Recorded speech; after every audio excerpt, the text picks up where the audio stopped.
মানুষ হয়রানির ভিতরে থাকে, পেরেশানির ভিতরে থাকে, আমার মাওলা বলে ও বান্দা হয়রানির মধ্যে থাকার দরকার নাই, পেরেশানির মধ্যে থাকার দরকার নাই।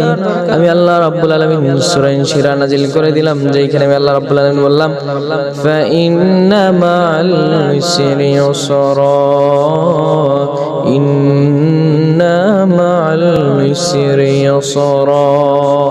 আমি আল্লাহ রাব্বুল আলামিন তোমাদের জন্য, আমি আল্লাহ রাব্বুল আলামিন কোরআনে কারীমার ভিতরে বিভিন্ন বিভিন্ন আয়াতে কারীমা নাজিল করে দিলাম তোমাদের মঙ্গল কামনার জন্য, ভালো থাকার জন্য। আমি আল্লাহ রাব্বুল আলামিন তোমাদের জন্য দুনিয়ার জমিনের ভিতরে তোমাদের লাইফ সেটেল করার জন্য, পুরো মানব জীবনটা সাধন করার জন্য, গোটা মানব জীবনটা তোমার সুন্দরভাবে সাকসেসফুল ভাবে চলার জন্য আমি আল্লাহ রাব্বুল আলামিন তোমাদের জন্য কোরআনে কারীমার একটি আয়াত তোমাদের কাজে লাগাবার জন্য তৈরি করে দিলাম, নাজিল করে দিলাম। হযরত মুহাম্মদ সাল্লাল্লাহু আলাইহি ওয়াসাল্লাম আপনার আমার নবী, বিশ্ব নবী রাসূল পাক সাল্লাল্লাহু আলাইহি ওয়াসাল্লামের কাছে সেই কোরআনে কারীমার আয়াত নাজিল করে দিলেন।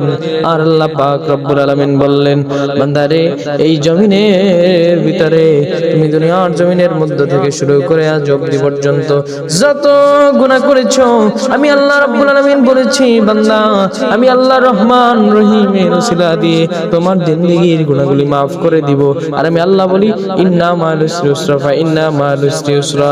আমি আল্লাহ তাআলা জানায় দিলাম অবশ্যই রয়েছে কষ্টের পরে স্বস্তি সুখ, তোমারে আমি আল্লাহ দিয়ে দিব।